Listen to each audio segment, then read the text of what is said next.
Hello साथियों, welcome to real study. दोस्तों, SSC GD constable 2024 के स्पेशल एग्जाम का नेक्स्ट एनालिसिस आपके लिए लेकर आ चुके हैं। आज 22 फरवरी 2024 को हम फर्स्ट शिफ्ट का एनालिसिस करेंगे। इससे पहले हम आपको 21 फरवरी और 22 फरवरी का एनालिसिस कवर करवा चुके हैं, चारों शिफ्टों का अलग अलग।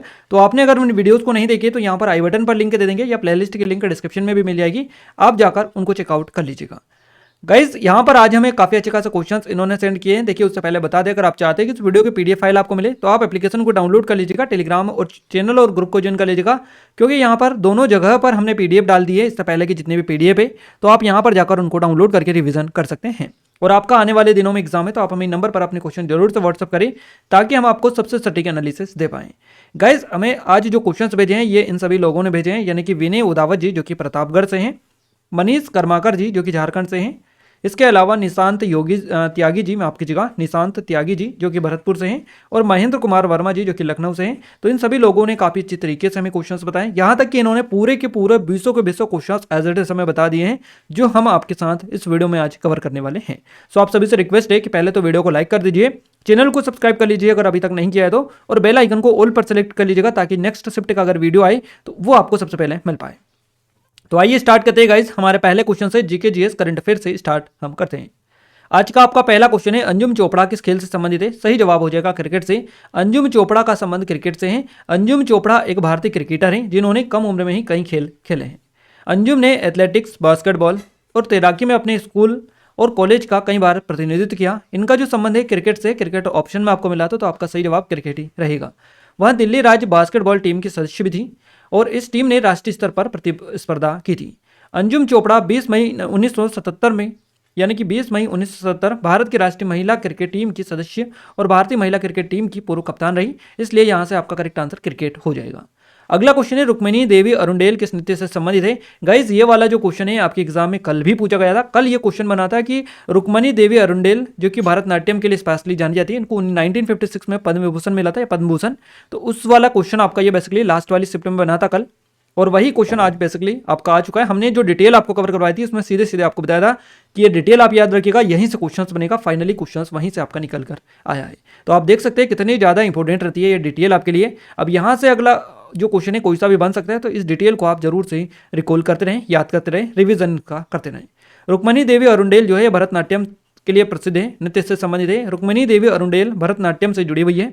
रुक्मिणी देवी अरुंडेल एक भारतीय शास्त्रीय नृत्यांगना थी जिन्होंने भरतनाट्यम नृत्य शैली के पुनर्जागरण का नेतृत्व किया और मद्रास जो कि अब चेन्नई है इसमें कला क्षेत्र फाउंडेशन की स्थापना की थी। तो हमने आपको बताया था कि ये क्वेश्चन बनता है और बन आपका सकता है। 110% आपकी एग्जाम अभी चलेगी और आपको ये जो क्वेश्चन है जरूर से देखने को मिलेगा कि कला क्षेत्र फाउंडेशन की जो स्थापना है किसने की थी, तो ये याद रखिएगा रुक्मिणी देवी अरुंडेल के द्वारा की गई थी मद्रास में जो कि अब चेन्नई है। इसके अलावा थियोसोफिस्ट थी ये, जो एनी बेसेंट से बहुत प्रेरित थी। उन्होंने मद्रास अब चेन्नई में कला क्षेत्र फाउंडेशन की स्थापना की। इंडिया टुडे ने रुक्मिणी देवी को 100 लोगों की सूची में शामिल किया जिन्होंने भारत को आकार दिया। कला क्षेत्र फाउंडेशन अडियार चेन्नई में रुक्मिणी देवी द्वारा स्थापित किया गया था। रुक्मिणी देवी को अप्रैल 1952 में राज्यसभा के सदस्य के रूप में और 1956 में पुनः नामांकित इनको बेसिकली किया गया राज्यसभा सदस्य के रूप में। अगला क्वेश्चन है, अंडर 17 फीफा विश्व कप 2023 कहाँ आयोजित किया गया था? तो ये इंडोनेशिया में आयोजित किया गया था। ध्यान रखिएगा, टूर्नामेंट जो है इस साल 10 नवंबर से 2 दिसंबर तक होने वाला है या फिर हुआ है, क्योंकि 2023 में हुआ तो ये हो चुका है ऑलरेडी। मेजबानी के अधिकार शुरू में 2019 में पेरू को दिए गए थे, लेकिन बाद में देश की बुनियादी ढांचे की स्थिति पर चिंताओं के कारण इसे वापस ले लिया गया और ये जो 2023 का आयोजन हुआ है ये इंडोनेशिया को इसके अधिकार बेसिकली दिए गए। अंडर 17 की बात करें फीफा विश्व कप 2017 में, तो भारत अंडर 17 फीफा विश्व कप 2017 के लिए मेजबान देश था। भारत ने इसकी मेजबानी की थी। इंग्लैंड ने फाइनल मैच में स्पेन के खिलाफ पहली बार अंडर 17 फीफा विश्व कप 2017 जीता था। अंडर 17 फीफा विश्व कप 2017 में स्पेन रनर अप था, ब्राजील तीसरे स्थान पर इसमें रहा था। बात कर लेते फीफा की, federation international D football association, इसका फुल फॉर्म है फीफा का, फुटबॉल संघ का अंतर्राष्ट्रीय महासंघ। अंतर्राष्ट्रीय महासंघ जो है फुटबॉल का संचालन करने वाला अंतर्राष्ट्रीय संघ है और इसका जो मुख्यालय है ज्यूरिख स्विट्जरलैंड में है, तो आप जरूर से याद रखिएगा। अगला क्वेश्चन है, 2024 में प्रधानमंत्री ने कौन सी योजना स्टार्ट की थी या शुरू की थी? इस तरह से क्वेश्चन था, ये एग्जैक्ट क्वेश्चन नहीं मिल पाया है। अगर थोड़ा बहुत हिंट भी हमें मिल पाता तो हम आपको इसका राइट आंसर बता पाते, बट ये आंसर इस तरह का क्वेश्चन एग्जैक्ट क्वेश्चन ये नहीं है। अगला क्वेश्चन है, सीधे ठोस से गैस तक अवस्था के परिवर्तन में शामिल होने या शामिल करने वाली प्रक्रिया को क्या कहा जाता है, यानी कि सीधे ठोस से गैस तक अवस्था के परिवर्तन को शामिल करने वाली प्रक्रिया को उदरोपातन बोला जाता है। तो यही एज इट इज क्वेश्चन आपका जीएस में बना था। ये ठोस से गैस परिवर्तन को उदरोपातन कहा जाता है, जबकि व्युत्क्रम प्रक्रिया को नीचीपन कहा जाता है। उदरोपातन अन्य चरण परिवर्तन की तरह समतापी होता है और उदरोपातन के दौरान एक औसत दर्रे का ऊर्जा परिवर्तन होता है। इस ऊर्जा परिवर्तन को उदरोपातन की थैली कहा जाता है, जिसे देखिए यहाँ पर ये जो सिंबल है इससे बेसिकली डोनेट किया जाता है उप के रूप में, जिसको जो है बेसिकली दर्शाया जाता है। गलन की अगर अपन बात करें तो वहाँ प्रक्रिया है गलन, जिसके द्वारा एक पदार्थ ठोस अवस्था से तरल अवस्था में बदलता है, इसको गलन बोला जाता है। और क्वथन की बात करें तो ये जो क्वथन है तब होता है जब एक तरल गैस बन जाती है, तरल आयतन के अंदर बुलबुले का निर्माण होता है। क्लियर है, ध्यान रखिएगा। अगला क्वेश्चन है राष्ट्रीय ध्वज का सम्मान किस अनुच्छेद में आता है। तो राष्ट्रीय ध्वज का सम्मान करना यह अनुच्छेद 51A में आपको देखने को मिलता है। कल वाले क्वेश्चंस में भी हमने आपको बताया था मौलिक अधिकार भारत के संविधान के किस अनुच्छेद में है, इस तरह का कोई क्वेश्चन बना था आपका, तो हमने आपको क्लियरली बता दिया था उस वाले क्वेश्चन में जितने भी मौलिक अधिकार दिए गए थे। क्लियर है। तो भारत के संविधान में मौलिक कर्तव्यों का, माफ कीजिएगा मौलिक कर्तव्य, तो मौलिक कर्तव्यों का उल्लेख जो है यह अनुच्छेद 51A में देखने को मिलता है। मूल संविधान में मौलिक अधिकारों या माफ कीजिएगा मौलिक कर्तव्यों की कोई सूची नहीं थी। मूल संविधान में मौलिक कर्तव्यों की कोई सूची नहीं थी। 42वें संशोधन संवैधानिक संशोधन अधिनियम 1976 द्वारा भारतीय संविधान में मौलिक कर्तव्यों को जोड़ा गया और 42वें संविधान संशोधन द्वारा भारतीय संविधान में भाग 4A और अनुच्छेद 51A ये जोड़ा गया था। इसके बाद में स्वर्ण सिंह समिति की जो सिफारिश थी, इस पर मौलिक कर्तव्यों को भारतीय संविधान में जोड़ा गया था और संविधान में प्रारंभ में केवल 10 मौलिक कर्तव्य थे। 86वां संविधान संशोधन अधिनियम 2002 के द्वारा संविधान में एक और मौलिक कर्तव्य जोड़ा गया। वर्तमान में भारतीय संविधान में 11 मौलिक कर्तव्य देखने को मिलते हैं। अगला क्वेश्चन है हड़प्पा किस नदी के तट पर स्थित था। तो सही जवाब रहेगा रावी नदी।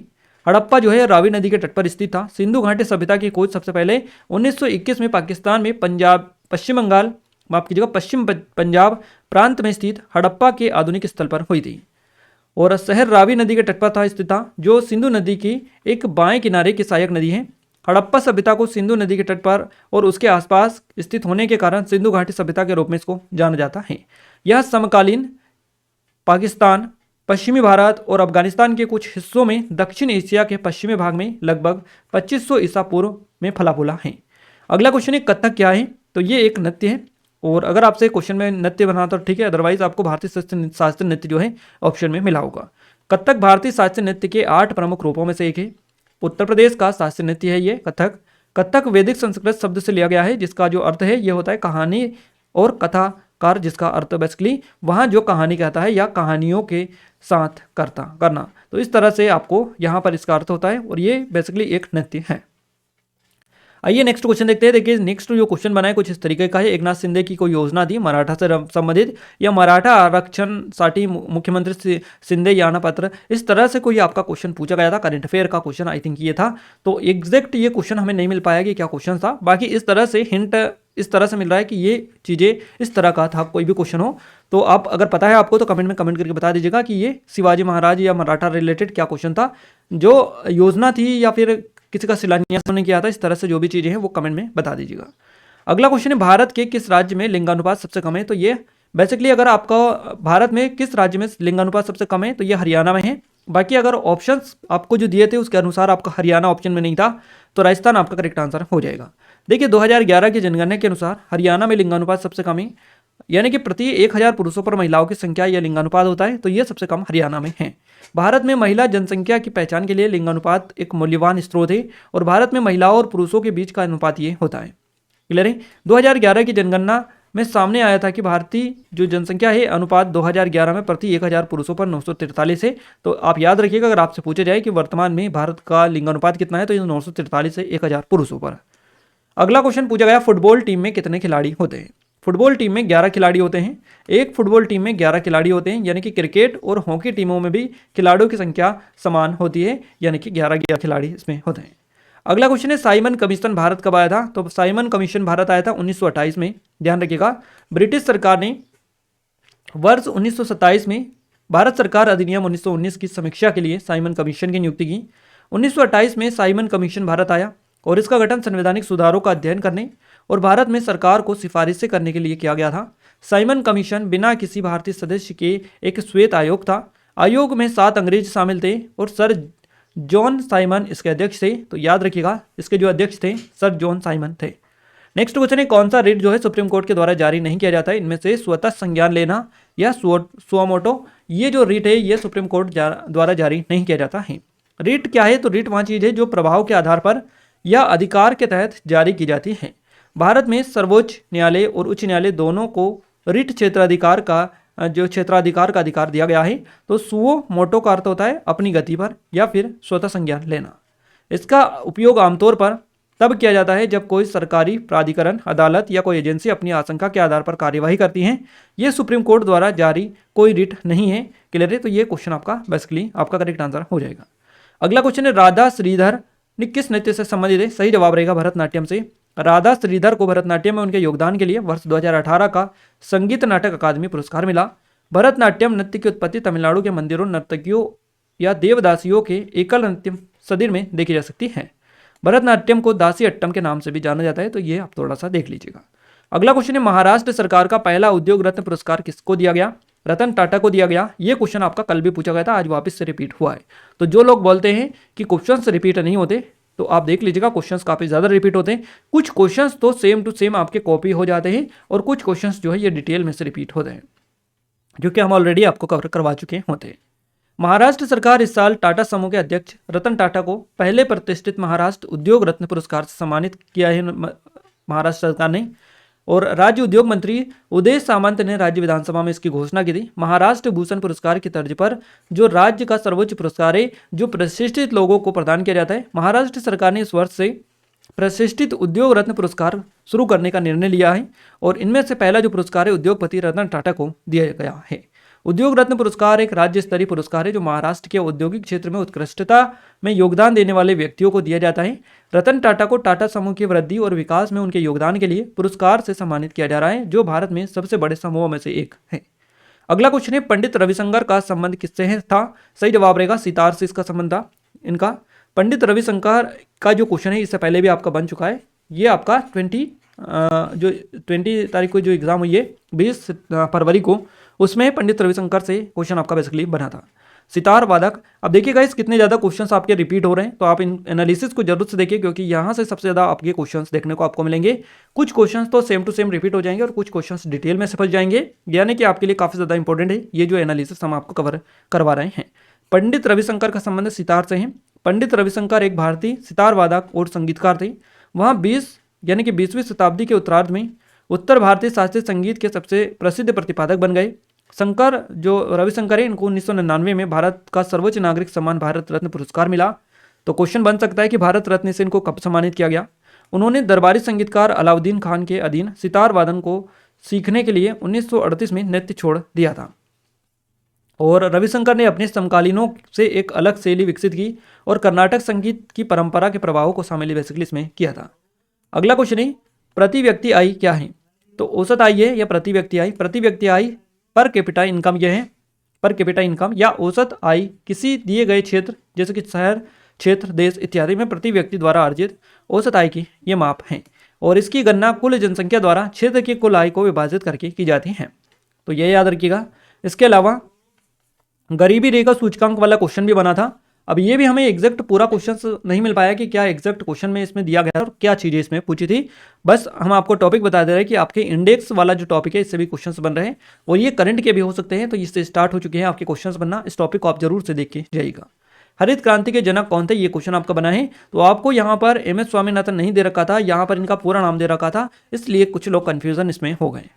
हरित क्रांति के जो जनक इनका नाम है मनकोम्बु संबशिवन स्वामीनाथन, इनका पूरा नाम है मनकोम्बु संबशिवन स्वामीनाथन। इनको भारत में हरित क्रांति का जनक कहा जाता है। हरित क्रांति इसे वर्ष 1966 में शुरू किया गया था और यह नॉर्मन बोरलॉग के दिमाग की उपज थी। भारत में इसे डॉक्टर MS स्वामीनाथन ने सफल बनाया। डॉक्टर MS स्वामीनाथन को भारत में हरित क्रांति का जनक कहा जाता है और हरित क्रांति शब्द को डॉक्टर विलियम गिडे ने गढ़ा था। और विश्व स्तर पर अगर अपन बात करें हरित क्रांति के जनक नॉर्मन बोरलॉग है, भारत में है MS स्वामीनाथन। इसके अलावा गाइस भक्ति आंदोलन से भी आपका क्वेश्चन बना है। तो ये 20 क्वेश्चन हम आपको एग्जैक्टिव बता रहे हैं कि कौन कौन से आपके एग्जाम में क्वेश्चंस बने। 20 के 20 क्वेश्चंस आप लिख लीजिएगा। अब ये भक्ति वाला आंदोलन जो है ये क्या था, आप कमेंट में कमेंट करके बताइएगा कि पूरा एग्जैक्ट क्वेश्चंस क्या पूछा गया था। क्लियर है? तो आप देख लीजिएगा इन क्वेश्चंस को। आइए अब हम हिंदी के क्वेश्चंस और आपको कवर करवा देते हैं। और ये हमारी टेस्ट सीरीज है एसएससी जीडी के लिए स्पेशल।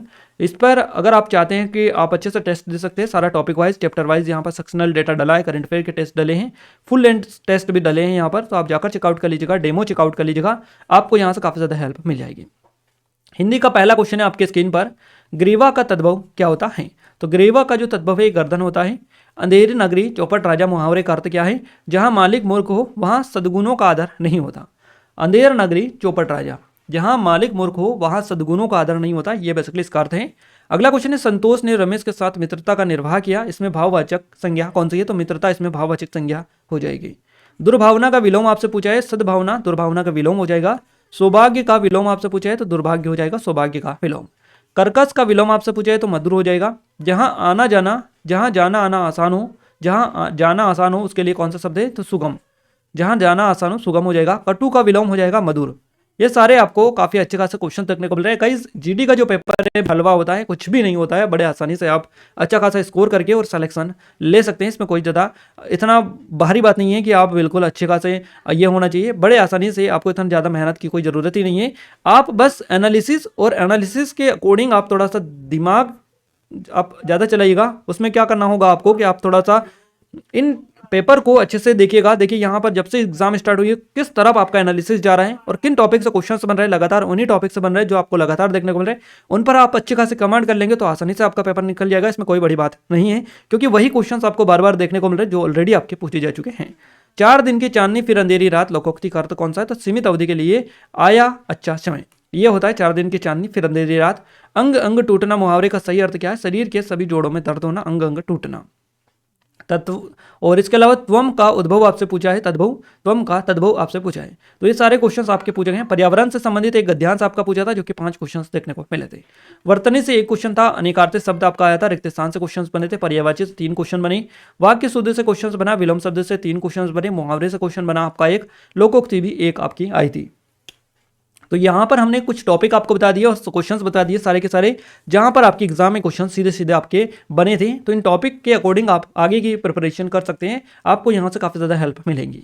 मैथ्स की बात करें तो औसत से क्वेश्चन आपका बनाए हैं, एसआईसीआई से 2 क्वेश्चन बने हैं, नंबर सिस्टम से क्वेश्चन बनाए, डीआई से 1 क्वेश्चन है, समय कार्य से 1 से 2 क्वेश्चन है आपका, लाभानी से 2 क्वेश्चन है, परसेंटेज से 1 से 2 क्वेश्चन है, 2D 3D से क्वेश्चन है आपका, मेंसुरेशन से, रेलगाड़ी से है, आयु से है, वर्ग से है, भुजा से क्वेश्चन है, इसके अलावा अनुपात से 1 क्वेश्चन है, एलसीएम एचसीएफ से 1 क्वेश्चन है आपका।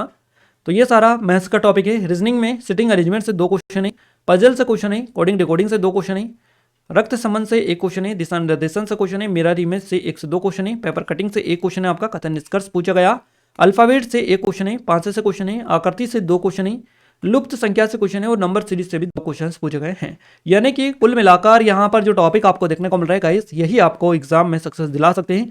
क्यों दिला सकते हैं? क्योंकि यहीं पर ये जो टॉपिक है इनमें कोई भी चेंजेस अभी तक देखने को नहीं मिल रहा है, लगातार वही टॉपिक आपके एग्जाम में आ रहा है जो फर्स्ट दिन से स्टार्ट हुए हैं। तो आप इन पर कमांड कर लेंगे और अच्छे खासे तरीके से आप इन पर काम करेंगे, प्रैक्टिस करेंगे, क्योंकि यहाँ पर ये जो टेस्ट सीरीज है इसमें सारे हमने जितने भी चैप्टर वाइज टेस्ट है, अगर आप किसी जैसे कि आप नंबर सिस्टम में वीक है तो नंबर सिस्टम में आपको सारे क्वेश्चन मिल जाएंगे जितने आपसे लग सकते हैं। इन पर आप जितने क्वेश्चन हो सके लगाइएगा, इससे लगाने से आपको ये होगा कि आप अच्छे खासे कमांड उस पर कर लेंगे, है ना। इसके अलावा चैप्टर वाइज के साथ साथ सेक्शनल टेस्ट भी यहाँ पर मिलेंगे और फुल लेंथ टेस्ट भी यहाँ पर मिलेंगे। यानी कि कुल मिलाकर अपनी जो तैयारी है इसमें 4 चांद आप लगा सकते हैं और 100% गारंटी के साथ कह सकते हैं इतना कर लिया तो आपकी सिलेक्शन को कोई नहीं छुड़ा सकता है, क्योंकि हमने पूरा पेपर आपके सामने खोल के रख दिया है कि किस तरीके से आपके एग्जाम में क्वेश्चन पूछे गए। यहाँ तक कि आपके लिए इतने क्वेश्चन हम लेकर आ रहे हैं जो कोई भी अब तक नहीं बताता है, पूरे के पूरे आपको क्वेश्चन हम छाप देते हैं, यानी कि जो आपके एग्जाम में पूछे जाते हैं। तो आप सभी से रिक्वेस्ट है कि इस वीडियो को लाइक करने के साथ साथ चैनल को सब्सक्राइब अभी तक नहीं किया है तो कर लीजिएगा, बेल आइकन को ऑल पर सेलेक्ट कर लीजिएगा ताकि नेक्स्ट शिफ्ट का जो वीडियो है उसका नोटिफिकेशन भी आपको सबसे पहले मिल पाए। और अगर आप चाहते हैं कि पीडीएफ आपको मिले तो एप्लीकेशन को डाउनलोड कर लीजिएगा, टेलीग्राम चैनल और ग्रुप को ज्वाइन कर लीजिएगा, इनके लिंक आपको डिस्क्रिप्शन में मिल जाएगी। चैनल को सब्सक्राइब करना बिल्कुल भी ना भूले, इससे क्या होगा कि आगे आने वाले वीडियोस के नोटिफिकेशन आपको सबसे पहले मिल जाएंगे। क्लियर है? तो मिलते हैं हमारे नेक्स्ट शिफ्ट के एनालिसिस के साथ, तब तक के लिए जय हिंद, वंदे मातरम।